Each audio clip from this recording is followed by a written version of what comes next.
Halo semua, kembali lagi di Lavender Channel. Kali ini sama aku lagi, Kak Tuah, dan kita akan membahas materi tentang bahasa Indonesia.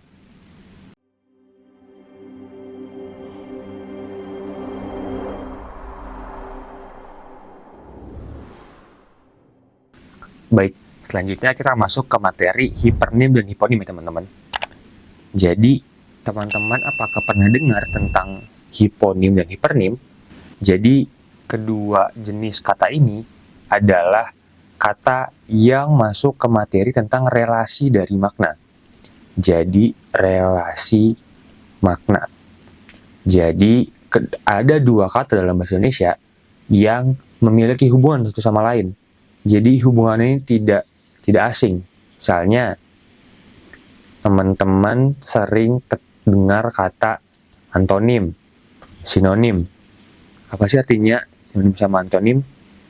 Sinonim kan artinya teman-teman kata tersebut memiliki persamaan. Maka artinya kata A dan B memiliki hubungan yaitu makna yang sama. Sedangkan kalau antonim berarti unsur A dan C itu tidak memiliki makna yang sama. Lalu bagaimana dengan hipernim?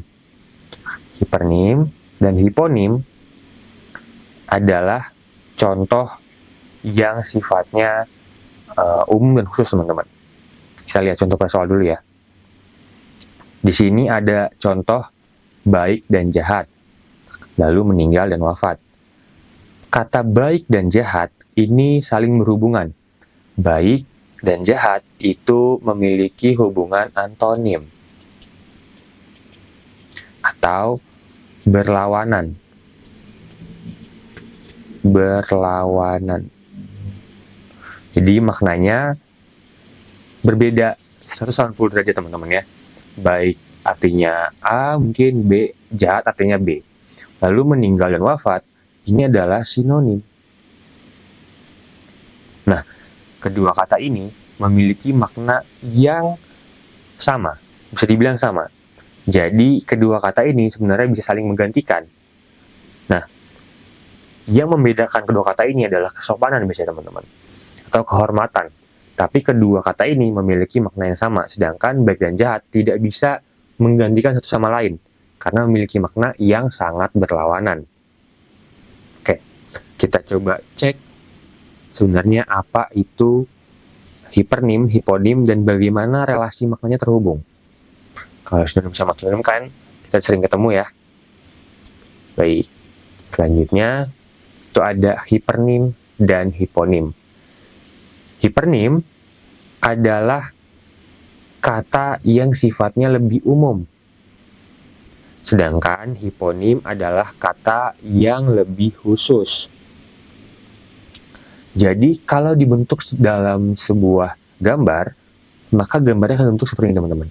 Pada gambar ini, hipernim ada di atas ini, maka lalu ada unsur di bawahnya, itu ada hiponim, ada hiponim. Hiponim dengan hiponim lainnya itu membentuk hubungan kohiponim.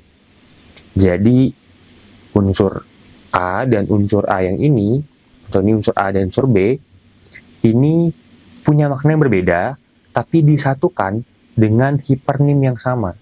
Jadi dua kata khusus bisa berhubungan jika ada kata umum yang menyatukannya, teman-teman. Jadi misalnya seperti apa, contohnya bagaimana, kita coba lihat dulu ya teman-temannya, langsung aja ke soalnya. Baik, contoh soal langsung, yaitu di sini ada makna bertingkat. Kalau teman-teman bertemu dengan jenis soal yang maknanya bertingkat, maka teman-teman nggak perlu panik, karena ini artinya adalah tentang relasi makna hipernim dan hiponim. Tadi hipernim adalah yang lebih umum, hiponim itu yang lebih khusus. Nah, makna bertingkat di sini dengan kata akses, teman-teman. Lihat ya. Jadi Seharusnya kata akses tersebut menduduki unsur hipernim, teman-teman. Jadi ada kata akses, maka di bawahnya terdiri dari unsur-unsur yang menduduki relasi hiponim atau kata-kata khusus. Nah, di sini kira-kira mana nih teman-teman yang lebih cocok atau lebih pas dengan kata akses? Apakah lorong, jalan, jaringan, saluran, dan fasilitas? Berarti pemahamannya adalah sini bukan hipernim, jadinya adalah hiponim. Jadi akses memiliki unsur hipernim. Berarti akses adalah hiponim, teman-teman. Jadi kita harus cari nih, apa unsur yang lebih umum dari sebuah kata akses. Coba lihat ya pada pilihan jawabannya. Di sini yang pertama itu ada lorong. Mungkin kita coba definisikan dulu ya apa itu akses. Akses itu adalah bagian atau bentukan yang biasanya dilewati oleh manusia. Jadi akses itu biasanya adalah sebuah jalan, tapi hanya bisa diakses oleh manusia. Karena biasanya jalanannya atau aksesnya adalah jelek. Kalau misalnya masih tanah, masih berlumpur segala macam, itu adalah sebuah akses. Lorong, ini masih sama konsepnya teman-teman. Lorong adalah sebuah jalan mungkin yang memiliki atap di atasnya. Yang kecil, atapnya jaraknya juga pendek, lorong. Lalu jalan adalah tempat yang biasanya dilalui oleh bisa kendaraan, bisa manusia juga. Jaringan, kita bisa memaknai jaringan sebagai tempat di mana data atau misalnya informasi digital lewat, teman-teman. Jadi dia masih condong masuk ke jenis yang sama dengan lorong dan jalan. Saluran adalah tempat di mana air biasanya mengalir. Lalu fasilitas di sisi lain adalah bentuk atau fungsi atau misalnya adalah bentuk fisik dari tempat-tempat yang ada itu. Misalnya akses adalah sebuah fasilitas. Saluran adalah sebuah fasilitas untuk air.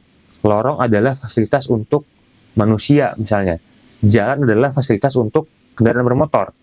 Jaringan adalah fasilitas untuk misalnya adalah untuk informasi digital. Maka akses adalah fasilitas untuk manusia.